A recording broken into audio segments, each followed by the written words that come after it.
For so many mutual fund distributors, success is a bit of a double-edged sword. The more your business grows, the more you kind of get trapped. You, the founder, become the biggest bottleneck. So the real question is, how do you break free from that? How do you go from just being a founder to becoming a real CEO?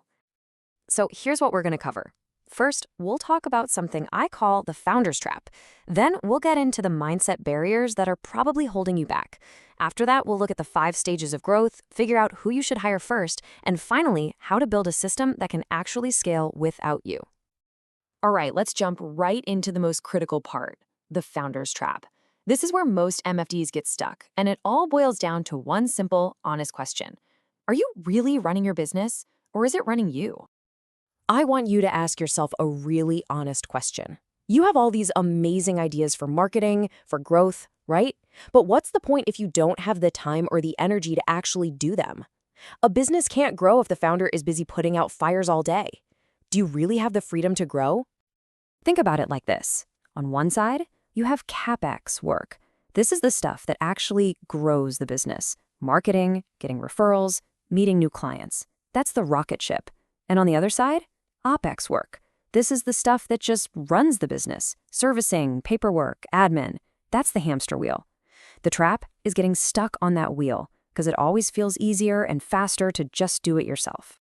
And this quote, man, it just hits the nail on the head. If you can't go on a 10-day holiday without your phone blowing up and everything falling apart, you don't really have a business. What you've built for yourself is a very, very demanding job. So that leads us perfectly into the next big topic. The real barrier to scaling your practice isn't a lack of clients or opportunity. Nope, it's what's going on in your own head. Let's talk about the mindset traps that stop us from delegating and getting to the next level. Just think about it for a second. Your AUM has probably gone up 5x, maybe even 10x, right? But has your role changed at all?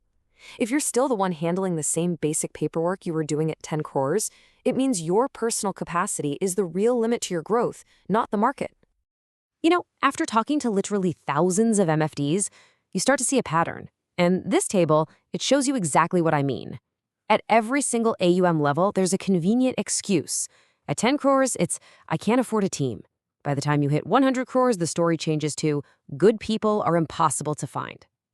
Does any of this sound a little too familiar? Go on, find yourself on this chart. Look, here's the hard truth. These beliefs, they are the real ceiling on your business.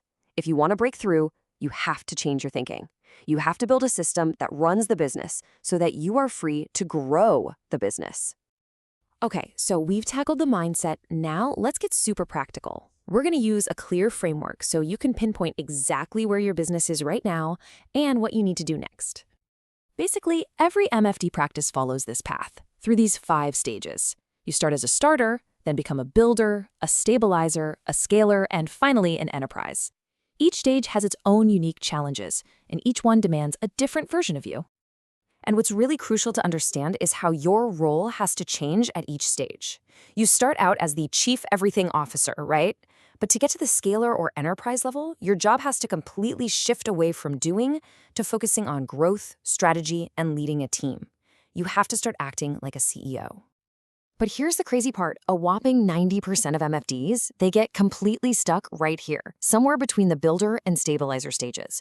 And why? It's not the market, it's not the competition. It comes right back to that one thing, the hesitation to delegate. Okay, so if we all agree delegation is the key, the next big question is, who do I actually hire? And when do I hire them? Don't worry, we've got a practical, step-by-step roadmap for you. Now, there's a formula for this, and trust me, it's non-negotiable. You have to follow this order. First, you hire for operations. Get the foundation of your business rock solid. Then, you hire for sales and client reviews to push for growth. And only after all that is stable do you even think about hiring for marketing. Doing it in any other order is just a recipe for chaos. This table right here, it's your playbook. It tells you exactly who to hire and when.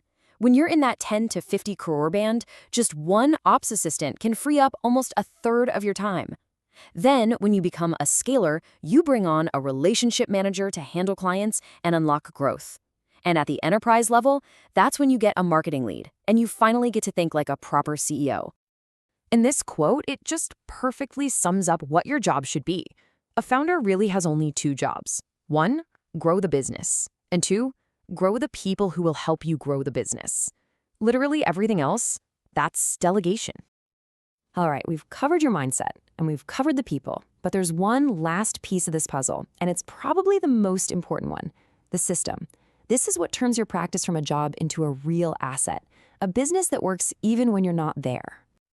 And the heart of any great system, it's something called SOPs, Standard Operating Procedures. Don't let the name scare you. They're just simple, written down processes for how things get done in your business. They are the true backbone, and they make your business independent of any one person, including you. So what kind of SOPs are we talking about? Well, here are the absolute must-haves. You need a process for onboarding clients, for conducting review meetings, even for asking for referrals. Having these SOPs means every client gets the same amazing experience and things run smoothly without you having to constantly look over everyone's shoulder. Okay, let's tie this all together. Here is a simple 6-step framework you can literally start using today. 1, figure out which stage you're in. 2, decide on your next 1 or 2 hires. 3, build out the SOPs you're missing. 4, set up some simple dashboards to track your progress. 5, create a regular review rhythm. And 6, consciously shift your own time towards growth.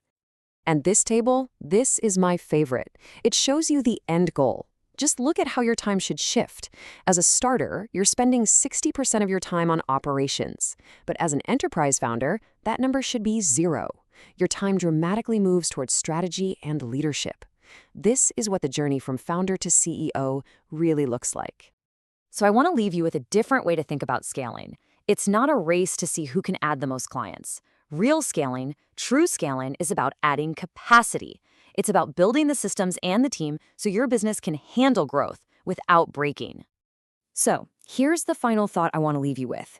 Your business can probably survive by depending on you. That's fine. But to truly grow, to really thrive, it has to depend on a system. So the only question left is, are you ready to stop being the bottleneck and start building yours?